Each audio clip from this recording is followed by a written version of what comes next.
Channel 24 এর সন্ধ্যা 7টার খবরে শুনছিলেন প্রেসিডেন্সি ইউনিভার্সিটি সংবাদ শিরোনাম। আপনাদের সাথে আছি আমরা দুজন, আমি শান্তা শার্লিন, মোহাম্মদ ইমতিয়াজ। আরএফএল গ্যাস্টো এর সায়েন্টিফিক নজল আর ব্রাশ বার্নার খরচ বাঁচায় 25%। পুরো খবর। দেশের সার্বভৌমত্ব প্রশ্নে ছাড় দেবে না সেনাবাহিনী। সেনা সদর দপ্তরে প্রেস ব্রিফিংয়ে সাফ জানিয়ে দেয়া হয়, সেনাবাহিনী করিডোরের মতো স্পর্শকাতর বিষয়ে আপোষহীন। কেএনএফ এর 30,000 ইউনিফর্ম বানানোর বিষয়টি খতিয়ে দেখা হচ্ছে বলেও জানানো হয় সংবাদ সম্মেলনে। বেশ কিছুদিন ধরে সরকার ও সেনাবাহিনীর মধ্যে মতবিরোধের খবর চাউর সামাজিক যোগাযোগ মাধ্যমে। এর মধ্যেই সেনাবাহিনীর এই সংবাদ সম্মেলন। 14,266 জনকে গ্রেপ্তার করা হয়েছে। শুরুতে লিখিত বক্তব্যে সেনাবাহিনী জানায়, গত এক মাসে 1,979 জনকে গ্রেপ্তার করেছে সেনাবাহিনী, যা এ পর্যন্ত মোট 14,000-এর বেশি, যার মধ্যে মাদক ব্যবসায়ী 4,000। প্রশ্নোত্তর পর্বে বাহিনীটি জানায়, দেশের সার্বভৌমত্ব ক্ষুণ্ণ হয় এমন বিষয়ে সেনাবাহিনী আপোষহীন। দেশের সার্বভৌমত্ব রক্ষার জন্য বা নিরাপত্তা রক্ষার জন্য আমরা সর্বদা সেনাবাহিনী একত্রে এবং একতাবদ্ধ হয়ে কাজ করে আসছি এবং ভবিষ্যতেও আমরা দেশের জন্য, দেশের নিরাপত্তার জন্য দেশের মানুষের সাথে কাজ করে যাব। দাবি করা হয়, অন্তর্বর্তী সরকারের সাথে কোনো টানাপোড়েন নেই সেনাবাহিনীর। গভর্নমেন্ট এবং বাংলাদেশ আর্মি খুব সুন্দরভাবে ওতপ্রোতভাবে একে অপরের সম্পূরক হিসাবে কাজ করছে। আমরা প্রতিনিয়তই সরকারের সাথেই কাজ করছি, সরকার নির্দেশনা মেনেই কাজ করছি। এই করিডোর ইস্যুটা অত্যন্ত স্পর্শকাতর, এটা নিয়ে বিভিন্ন রকম কথা হয়েছে। অবশ্যই আমরা কম্প্রোমাইজ করিনি বর্ডার, এবং যতক্ষণ পর্যন্ত আমাদের গায়ে বিন্দুমাত্র শক্তি থাকবে, we'll never compromise that. This is our country and we'll protect it at any cost. KNF এর 30,000 ইউনিফর্ম বানানোর বিষয়টি খতিয়ে দেখা হচ্ছে বলেও জানানো হয় সংবাদ সম্মেলনে। যে একটা পুশিন হতে থাকবে আর আমরা বসে থাকব, এটা ভাবারও কোনো অবকাশ নেই। ফয়সাল হোসেন, চ্যানেল 24, ঢাকা। সরকারি চাকরি সংশোধন অধ্যাদেশ প্রত্যাহারের দাবিতে কর্মকর্তা কর্মচারীদের বিক্ষোভে উত্তাল সচিবালয়। অধ্যাদেশ প্রত্যাহার না হওয়া পর্যন্ত আন্দোলন চালিয়ে যাওয়ার ঘোষণা দিয়েছেন তারা। আলটিমেটাম দেন কালকের মধ্যে নতুন আইন বাতিলের।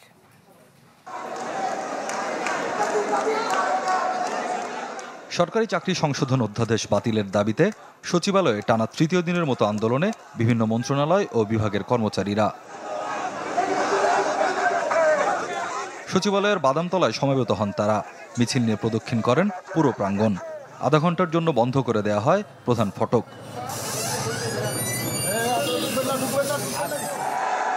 পরে জনপ্রশাসন মন্ত্রণালয়ের নিচে যান তারা।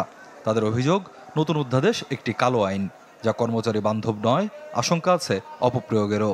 কয়েকজন সচিব ভুল বুঝিয়ে সরকার এবং কর্মচারীদের মুখোমুখি দাঁড় করাচ্ছেন বলেও মনে করেন তারা। আইন যখন তৈরি করা হয় তখন সেটা কর্মকর্তা এবং কর্মচারী উভয়ের জন্য করা হয়, কিন্তু এই আইনটা সম্পূর্ণ কর্মচারীদের জন্য করা হয়েছে, যারা ছোট পোস্টে চাকরি করি তাদের জন্য। সকলের পক্ষ থেকে আমাদের দাবি এটাই, এটার জন্য সারা বাংলাদেশের কর্মচারীরাই এটাতে জড়িত আছে। এই আইন অতিবিলম্বে পরিত্যাগ করতে হবে। যে সচিব বা যে কোনো কর্মকর্তা আপনাদের বিরুদ্ধে যদি ব্যবস্থা নেয়, ইনশাআল্লাহ আমাদের শরীরে বিন্দু পরিমাণ রক্ত থাকা পর্যন্ত জবাব দেব ইনশাআল্লাহ। এক পর্যায়ে আইন উপদেষ্টার সাথে বৈঠক হবে বলে জানায় সচিবালয় কর্মকর্তা কর্মচারী ঐক্য ফোরামের নেতারা। পরে সংবাদ সম্মেলনে তারা বলেন, রাষ্ট্রীয় গুরুত্বপূর্ণ কাজে আইন উপদেষ্টা ব্যস্ত থাকায় আলোচনা বাতিল হয়েছে, নতুন দিন পরে ঠিক হবে। সারা দেশের কর্মচারীরা একাত্মতা প্রকাশ করেছে জানিয়ে দাবি আদায় না হলে কঠোর কর্মসূচির হুঁশিয়ারি দেন তারা। সারা বাংলাদেশের সকল কর্মকর্তা এবং কর্মচারী ভাই বোন সহকর্মীগণ আমাদের এই সাথে ঐক্যমত্য বা একাত্মতা পোষণ করেছেন। আমরা আমাদের আন্দোলন চালিয়ে যাব এবং এই আন্দোলন সাকসেস করে আমরা ঘরে ফিরবো ইনশাআল্লাহ। আমরা আগামীকালও বিক্ষোভ করব, তারপরে যদি সমাধান না হয় আমাদের কর্মবিরতি যাব। এদিকে টানা কয়েকদিনের আন্দোলনের পর স্বস্তি ফিরেছে জাতীয় রাজস্ব বোর্ডে। দাবি পূরণের আশ্বাসে কাজে ফিরেছেন কর্মকর্তারা। স্বপ্নিল শাহরিয়ার শিশির, চ্যানেল 24, ঢাকা। সংস্কার কাজে সচিবালয় থেকে বাধা এলে জনগণকে সঙ্গে নিয়ে কঠোরভাবে প্রতিহত করা হবে। চট্টগ্রামে পথসভায় এমন হুঁশিয়ারি দিয়েছেন হাসনাত আব্দুল্লাহ। আর নীলফামারীতে এক অনুষ্ঠানে সার্জিস আলম বলেন, বিচার ও সংস্কার পাশাপাশি চালিয়ে যখন উপযুক্ত সময় হবে তখন নির্বাচন দিতে হবে। বাংলাদেশে লক্ষ লক্ষ হাসনাত আব্দুল্লাহ রয়েছে, বেঁচে থাকতে এই সংস্কার কার্যক্রমের যদি বাধা বিশেষ করে সচিবালয় থেকে আসে, সেটা কঠোর হস্তে সেটাকে জনগণকে সাথে নিয়ে সেটাকে প্রতিরোধ করা হবে। বিচার এবং সংস্কার পাশাপাশি চালিয়ে গিয়ে যখন এই সুষ্ঠু স্বচ্ছ নির্বাচন দেওয়ার উপযুক্ত সময় হবে, অন্তর্বর্তীকালীন সরকার বলেছে আগামী জুনের মধ্যে, তখন যেন এটি হয়। গ্রেড ও পদোন্নতি নিয়ে জটিলতা নিরসনের দাবিতে অনির্দিষ্টকালের কর্মবিরতিতে সরকারি প্রাথমিক বিদ্যালয়ের সহকারী শিক্ষকরা। সকাল থেকে তাদের এই লাগাতার কর্মবিরতি শুরু হয়। প্রাথমিক সহকারী শিক্ষক সংগঠন ঐক্য পরিষদের ব্যানারে এই কর্মসূচি চলছে। সহকারী শিক্ষক পদকে এন্ট্রি পদ ধরে একাদশ গ্রেডে বেতন নির্ধারণ, চাকরির 10 বছর এবং 16 বছর পূর্তিতে উচ্চতর গ্রেড পাওয়ার জটিলতা নিরসন এবং প্রধান শিক্ষকের শতভাগ পদে সহকারী শিক্ষকদের পদোন্নতির দাবি আন্দোলনকারীদের।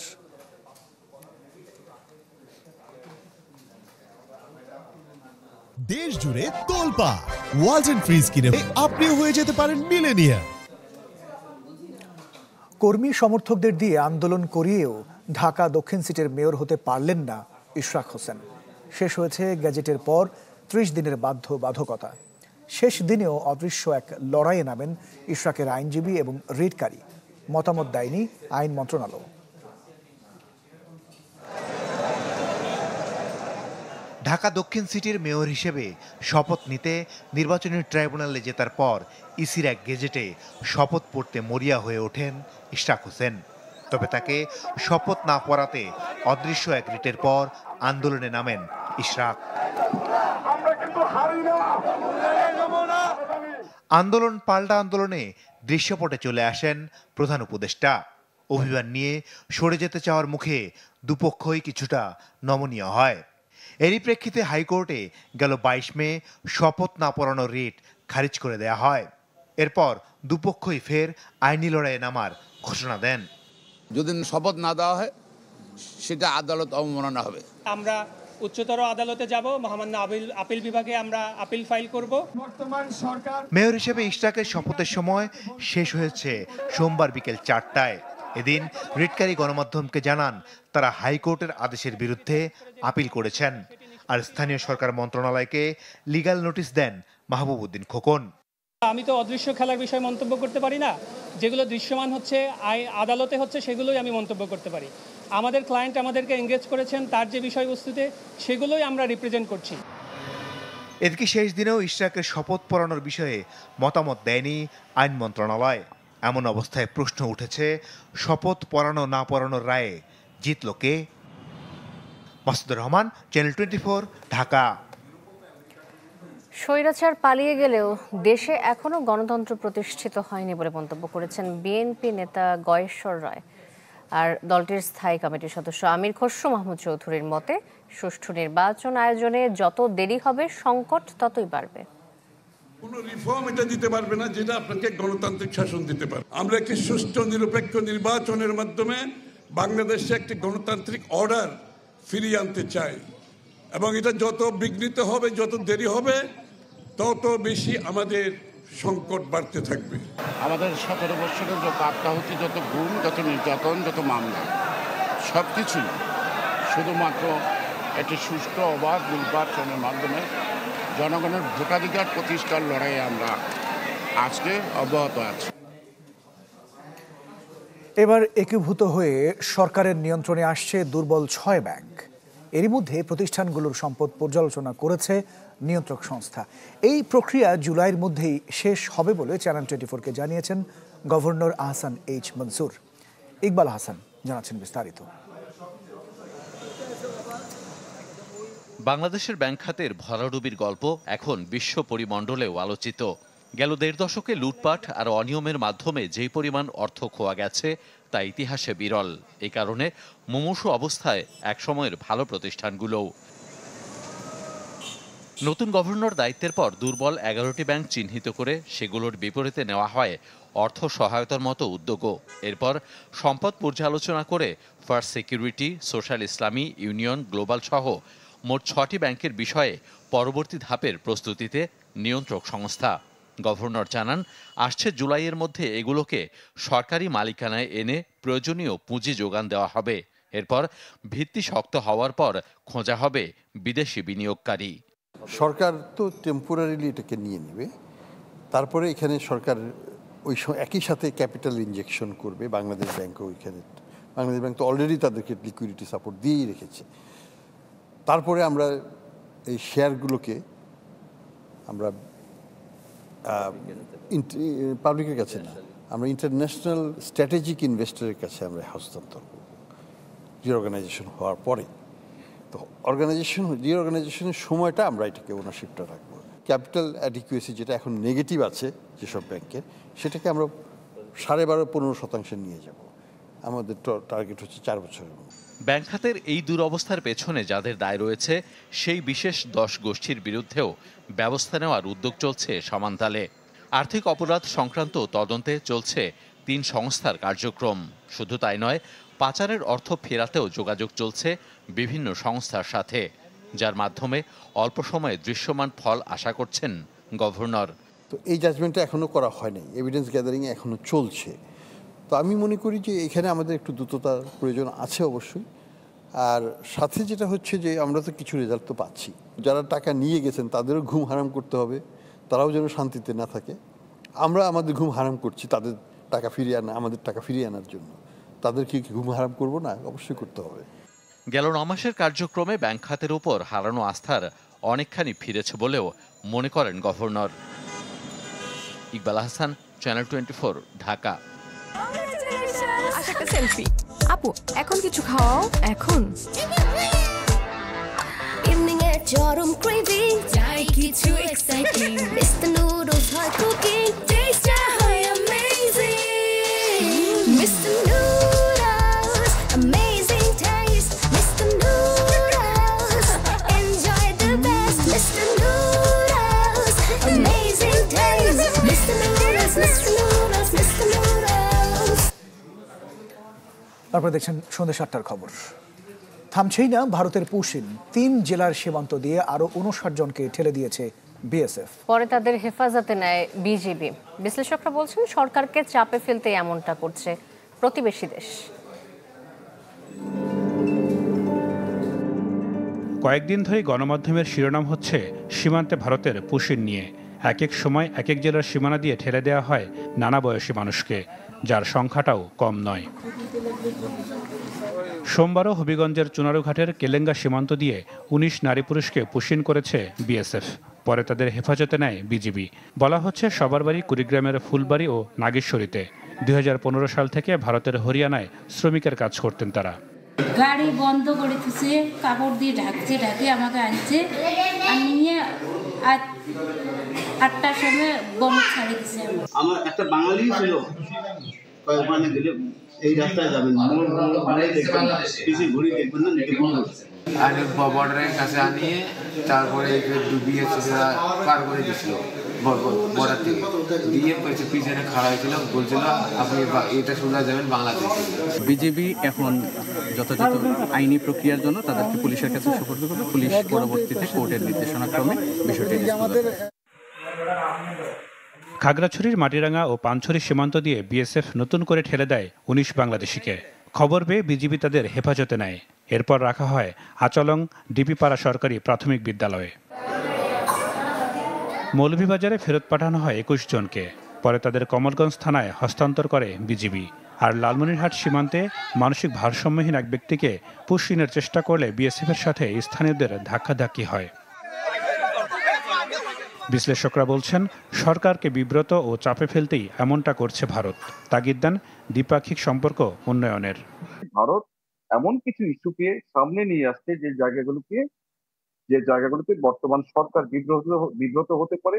সরকারকে এক ধরনের চাপের মধ্যে নিয়ে রাখা, যে চাপের মাধ্যমে ভারত কার্যত হয়তো সেরকম কিছু করতে চাচ্ছে যে বর্তমান সরকার যেন ভারতের সাথে বন্ধুত্বের বার্তা নিয়ে হাজির হয় এবং ভারত ঠিক যেভাবে চাইবে সরকার যেন সেইভাবে আচরণ করে। নাদিম হোসেন, চ্যানেল 24। আপনারা দেখছেন সন্ধ্যা 7টার খবর। একটা ছোট্ট বিরতির সময় হলো, ফিরে আসছে একটু পর, সাথেই থাকুন। আরেকবার স্বাগত সন্ধ্যা 7টার খবরে। আপনারা দেখছেন চ্যানেল 24। আগামী বুধবার 4 দিনের সফরে জাপান যাবেন প্রধান উপদেষ্টা ডক্টর মোহাম্মদ ইউনূস। টোকিওতে যোগ দেবেন নিক্কেই ফোরাম সম্মেলনে। প্রধান উপদেষ্টার এই সফরে সই হতে পারে 7টি সমঝোতা স্মারক। এছাড়া জাপানের প্রধানমন্ত্রী ও বাংলাদেশের প্রধান উপদেষ্টার মধ্যে দ্বিপক্ষীয় বৈঠক হওয়ার কথা রয়েছে। দুই দেশের শীর্ষ বৈঠকে বাণিজ্য, বিনিয়োগ, রোহিঙ্গা প্রত্যাবাসন, নিরাপত্তা, সহযোগিতা সহ বিভিন্ন বিষয়ে আলোচনা হবে। বিকেলে প্রেস ব্রিফিংয়ে জাপানের রাষ্ট্রদূত জানান, সরকার ব্যবস্থা ও অভ্যন্তরীণ অবস্থা যাই হোক না কেন বাংলাদেশে উন্নয়ন সহযোগিতা অব্যাহত রাখতে চায় জাপান। এছাড়াও মাতারবাড়ি বিদ্যুৎ সহ চলমান সকল প্রকল্প চালু থাকবে। এ সময় তিনি বলেন, আঞ্চলিক নিরাপত্তা ও রোহিঙ্গা ইস্যুতে মানবিক সহায়তা অব্যাহত রাখবে জাপান। শেখ হাসিনাকে ট্রাইব্যুনালে হাজির হতে আন্তর্জাতিক অপরাধ ট্রাইব্যুনাল নোটিশ জারি পত্রিকায় বিজ্ঞপ্তি দিয়েছে। আগামী 3 জুন সকাল 10টায় তাকে ট্রাইব্যুনালে হাজির হতে বলা হয়েছে। সকালে 2টি জাতীয় পত্রিকায় এই বিজ্ঞপ্তি প্রকাশ করা হয়। সামাজিক যোগাযোগ মাধ্যমে ছড়িয়ে পড়া 227 জনকে হত্যার লাইসেন্স পেয়ে গেছি এমন একটি অডিও বক্তব্যের ফরেনসিক বিশ্লেষণে এটি সাবেক প্রধানমন্ত্রী শেখ হাসিনার কণ্ঠ বলে প্রমাণ পেয়েছে ট্রাইব্যুনালের তদন্ত সংস্থা।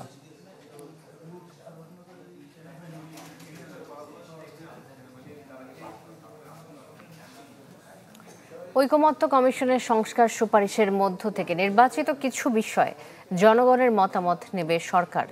রাজনৈতিক দল এবং বিশিষ্টজনদের সাথে প্রথম দফা বৈঠক শেষে একথা জানিয়েছেন কমিশন সহ সভাপতি ডক্টর আলী রিয়াজ। দ্বিতীয় দফায় দলগুলোর সাথে সংলাপ শুরু হবে শিগগিরই। তারপর হবে জাতীয় সনদ। 5 আগস্ট পরবর্তী নতুন বাংলাদেশের জন আকাঙ্ক্ষা পূরণে রাষ্ট্র কাঠামো সংস্কারের লক্ষ্যে 6টি সংস্কার কমিশন গঠন করে সরকার, যাদের সংস্কারের সুপারিশ বাস্তবায়নে গঠন করা হয় জাতীয় ঐকমত্য কমিশন। 2 মাসের বেশি সময় ধরে সংবিধান, বিচার বিভাগ, নির্বাচন, জনপ্রশাসন ও দুদকের সংস্কারে 166টি সুপারিশের বিষয়ে 38টি রাজনৈতিক দলের মতামত নেওয়া হয়। জাতীয় ঐকমত্য কমিশনের সহসভাপতি জানান, সাংবিধানিক প্রশ্নে বেশ কিছু বিষয়ে এখনো ঐকমত্যে পৌঁছানো যায়নি, যার মধ্যে অন্যতম একই ব্যক্তি কতবার প্রধানমন্ত্রী নির্বাচিত হতে পারবেন, রাষ্ট্রপতি নির্বাচন প্রক্রিয়া কিংবা জাতীয় সাংবিধানিক কাউন্সিল গঠন প্রক্রিয়া। বেশ কিছু গুরুত্বপূর্ণ সাংবিধানিক প্রশ্নে এখনো ঐকমত্যে পৌঁছানো যায়নি। এর মধ্যে বিচার বিভাগের বিকেন্দ্রীকরণের কাঠামো, তত্ত্বাবধায়ক সরকারের প্রধান উপদেষ্টা নিয়োগ, তত্ত্বাবধায়ক সরকারের মেয়াদ, জাতীয় সাংবিধানিক কাউন্সিল বা এনসিসি গঠন, একই ব্যক্তি প্রধানমন্ত্রী হিসেবে কতবার নির্বাচিত হতে পারবেন, একজন সংসদ সদস্য কতগুলো পদে থাকতে পারবেন, রাষ্ট্রপতি নির্বাচনের প্রক্রিয়া কি হবে, সংবিধান সংশোধন প্রক্রিয়া কি হবে, এই ধরনের মৌলিক কাঠামোগত গুরুত্বপূর্ণ বিষয়গুলো অমীমাংসিত থেকে গেছে। ডক্টর আলী রিয়াজ জানান, নির্বাহী বিভাগ থেকে বিচার বিভাগ পৃথকীকরণ, তত্ত্বাবধায়ক সরকার ব্যবস্থা পুনঃপ্রতিষ্ঠার বিষয়ে একমত হয়েছে রাজনৈতিক দলগুলো। 2-1টি ছাড়া বেশিরভাগ রাজনৈতিক দল চায় দ্বিকক্ষ বিশিষ্ট সংসদ, যেখানে সংবিধানের মূলনীতিতে বহুত্ববাদ না রাখার পক্ষে বেশিরভাগ রাজনৈতিক দল। নির্বাচনী প্রক্রিয়া একরকম এবং এই যে জাতীয় সনদ তৈরির চেষ্টা, সেটা দীর্ঘমেয়াদের লক্ষ্যেই কিন্তু করা হচ্ছে, যে ভবিষ্যতে যাতে রাজনৈতিক কাঠামোটা এমনভাবে হয় যার মধ্যে স্বৈরাচারী ব্যবস্থা পুনরায় উত্থিত হতে না পারে। জানান, দ্বিতীয় দফার আলোচনার পর জুলাইয়ের মধ্যে তৈরি হবে জাতীয় সনদ, যার বাস্তবায়ন নির্ভর করবে রাজনৈতিক দলগুলোর ওপরই। সনদটার ব্যাপারে যেন এক ধরনের বাধ্যতামূলক ব্যবস্থা হয়, যে এগুলি যেই ক্ষমতায় যান বা ক্ষমতার বাইরে থাকেন তারা বাস্তবায়নের জন্য প্রতিজ্ঞাবদ্ধ হচ্ছেন, সেটাই নিশ্চিত করতে হবে। শফিকুল ইসলাম সবুজ, চ্যানেল 24, ঢাকা। রাজধানীর মধ্যবাড্ডায় দুর্বৃত্তের গুলিতে বিএনপি নেতা নিহতের ঘটনায় হত্যা মামলা করেছে পরিবার।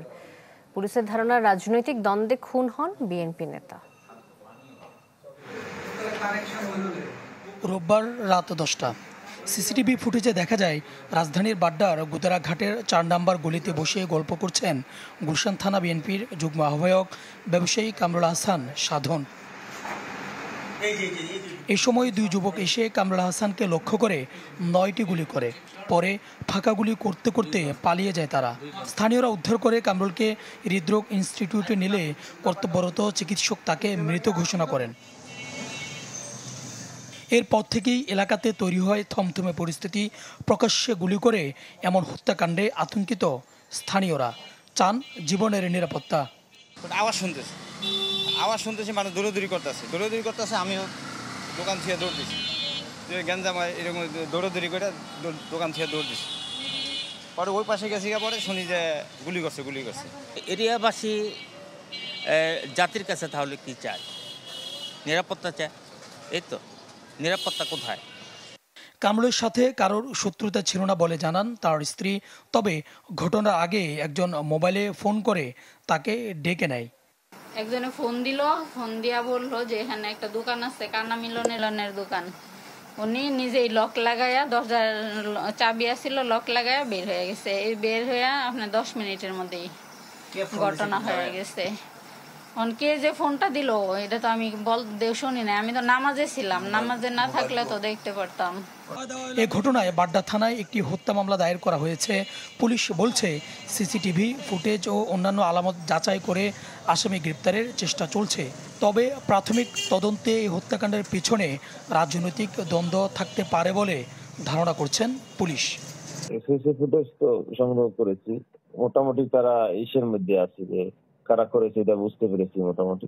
আমরা অ্যারেস্টের চেষ্টা করতেছি। যারা মেরেছে একটা রাজনৈতিক সমর্থন মনে হয় আর কি, কনফার্ম না। খবর শুনে রাতে হাসপাতালে যান ঢাকা মহানগর উত্তর বিএনপির আহ্বায়ক আমিরুল হক। দাবি করেন হত্যাকাণ্ডের সুষ্ঠু তদন্ত ও বিচার। এদেরকে দ্রুত আইনের আওতায় এনে তাদেরকে বিচার করা হোক। নিহত কামরুল পেশায় ছিলেন একজন ইন্টারনেট ব্যবসায়ী। সুলতান মাহমুদ আরিফ, চ্যানেল 24, ঢাকা। সময় হলো আরেকটা বিরতি। আরও খবর নিয়ে ফিরছি খানিকক্ষণ পর।